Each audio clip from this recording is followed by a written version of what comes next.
Meja kerja yang berantakan menandakan pikiran pemiliknya berantakan. Sedang meja kerja yang kosong berarti pikiran pemiliknya sekosong mejanya, kata Albert Einstein. Perumahan milik orang kaya biasanya cenderung rapi, bersih tertata, dan simpel. Bandingkan dengan perkampungan menengah ke bawah, rata-rata akan ruwet, berantakan, dan kotor. Orang bermental miskin kurang peduli pada kebersihan, kerapihan, dan penataan. Di rumahnya ada banyak barang, namun tidak jelas manakah yang benar-benar digunakan. Mari kita lihat hal lainnya, misalnya pakaian. Bila kita melihat gerai brand mahal, desainnya cenderung polos, warnanya netral, modelnya simpel, namun terlihat elegan. Desain store-nya pun minimalis, tak terlalu banyak ornamen dan enak dilihat. Kemudian bandingkan dengan gerai toko pakaian di kelas menengah ke bawah. Banyak ornamen tidak penting, terlalu banyak barang, bahkan barang sale hanya dibiarkan berserakan di rak. Desain pakaiannya pun cenderung banyak motif, modelnya lebih beragam, berwarna-warni, dan membuat kita bingung ingin memilih yang mana karena terlalu banyak pilihan. Hal ini sudah disesuaikan dengan selera mereka. Sekarang lihat dirimu sendiri. Bagaimana pakaianmu? Bagaimana kamarmu dan bagaimana rumahmu? Apakah tersusun rapi, enak dilihat, dan terorganisir dengan baik? Banyak orang tidak sadar bahwa cara menata kamar, rumah, dan pakaian akan sangat mempengaruhi kebiasaan dan juga kualitas hidup, serta mencerminkan kepribadian seseorang. Orang kaya membuat ruangannya rapi. Rapi bukan hanya soal penataan untuk keindahan, namun juga berkaitan dengan efektivitas dan produktivitas. Jika ruangan kita rapi, maka kita akan lebih leluasa bergerak, lebih mudah mencari barang, serta lebih nyaman dalam beraktivitas. Bayangkan bila ruangan kamu berantakan, banyak sampah berserakan, jarang kamu bersihkan dari debu dan kotoran. Mood saat memasuki ruangan pun akan menjadi negatif. Pikiran ikut ruwet, mudah stres, susah fokus, dan susah bergerak. Bagaimana kamu dapat produktif jika suasana ruangan tidak mendukung kamu untuk memiliki mood yang positif? Bila kamu terbiasa rapi, kamu juga akan terlatih untuk bekerja dengan rapi. Meski begitu, banyak orang pro dan kontra pada pernyataan ini. Karena kenyataannya banyak orang sukses memiliki meja yang cukup berantakan, seperti Bill Gates dan Steve Jobs. Namun, setelah diteliti kembali, meskipun meja kerja mereka berantakan, mereka hanya menaruh barang-barang yang sesuai fungsi dan kebutuhan mereka di meja kerja.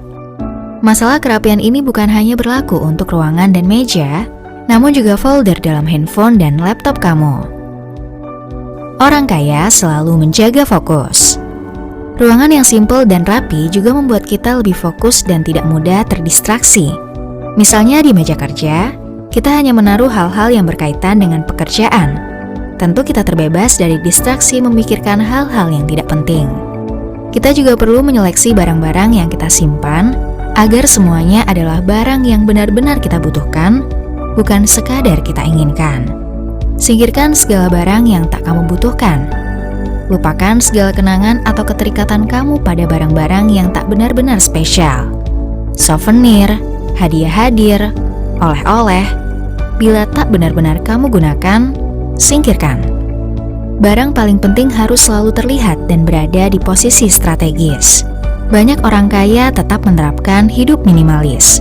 Misalnya Mark Zuckerberg yang tetap menjaga tampilannya sederhana dan setia dengan kaos abu-abunya.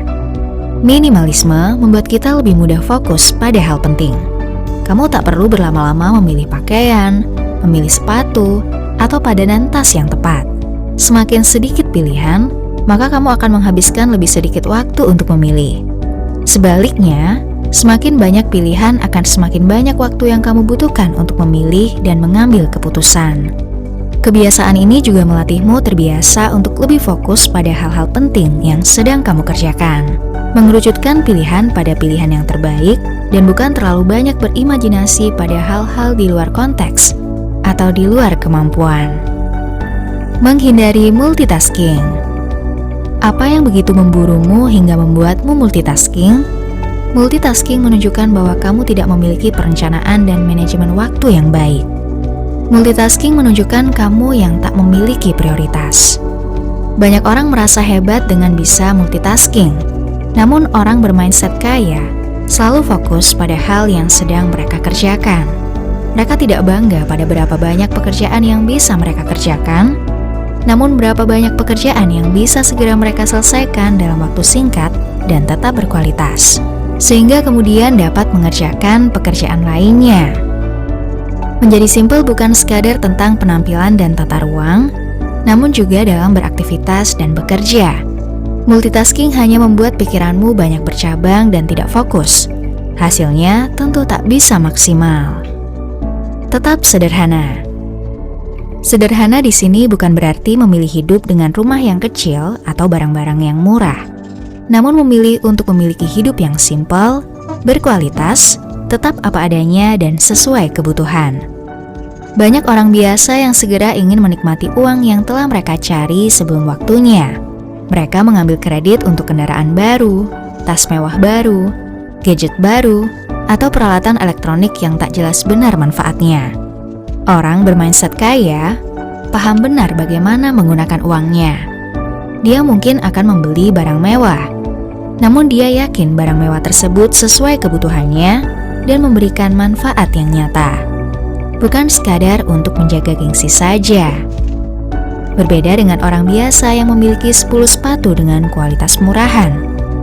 Orang bermindset kaya mungkin hanya akan memiliki 2-3 sepatu saja. Sepatu formal, kasual, dan sepatu olahraga. Semua merupakan brand ternama dengan kualitas terbaik. Bukan hanya menunjang aktivitas, namun juga menunjang penampilan yang berwibawa. Dia tak perlu menyimpan atau merawat banyak barang yang tak berguna baginya. Bila kamu masih sering membeli banyak pakaian, sepatu atau tas dengan harga murah namun kurang berkualitas, coba mulai saat ini, kurangi frekuensi berbelanja dan mulailah membeli barang berkualitas yang menambah nilai penampilan dan karisma pada dirimu. Circle yang berkualitas. Kamu mungkin bangga memiliki banyak teman di mana-mana, dan itu bagus saja. Namun berapa banyak waktu yang kamu gunakan untuk tetap menjaga hubungan itu, dan bagaimana efeknya pada hidupmu? Apakah mereka membantumu menjadi orang yang lebih baik, atau hanya membuang-buang waktu? Orang biasa sering disibukkan dengan hal-hal yang tidak penting dan tidak berkualitas. Nongkrong tidak jelas sebagai sarana bersosialisasi. Orang bermental kaya paham bahwa waktunya penting dan berharga. Mereka menggunakan waktu dengan bijak. Mereka menjaga hubungan dengan circle yang berkualitas. Mereka menjaga hubungan sambil berolahraga atau beraktivitas positif lainnya. Mereka juga tidak akan berlama-lama, karena mereka sama-sama memiliki waktu yang berharga. Bagaimana dengan kamu? Berapa lama waktu yang kamu habiskan di coffee shop hingga larut malam? Dan apa yang sudah kamu hasilkan? Bila tak ada, maka kamu perlu mencari circle yang lebih baik. Tidak memikirkan hal tak penting. Selamat bagi kamu yang sudah melihat konten video ini, karena kamu bagian dari orang-orang bermental kaya yang menggunakan waktu untuk hal yang bermanfaat. Karena orang bermental kaya akan selektif menggunakan waktunya. Mereka tak akan ambil pusing dengan gosip artis maupun hal-hal yang hanya membuang-buang waktu dan menguras pikiran mereka. Jika kamu masih banyak menghabiskan waktu di media sosial untuk scrolling video tak berguna, mengikuti gosip artis, atau bahkan ikut tersulut emosi karena konten-konten yang tidak penting, maka mulailah batasi penggunaan smartphone dan carilah aktivitas yang jauh lebih bermanfaat. Itulah alasan mengapa orang kaya cenderung simpel dan orang miskin terlihat ruwet. Mereka memulai dari mengatur lingkungan mereka, kemudian mengatur waktu, fokus, pikiran, hingga circle mereka. Mereka tidak terjebak pada hal-hal tak bermanfaat dan tidak terdistraksi pada hal yang bukan menjadi tujuan mereka. Bagaimana dengan kalian? Apakah kalian sudah mengatur lingkungan hingga waktu kalian dengan baik? Bila belum, maka mulailah dengan menata lingkungan kalian hingga dapat menunjang mood kalian dalam belajar atau bekerja. Mulai dan terus lakukan hingga terbentuk kebiasaan dan kemudian menjadi perilaku.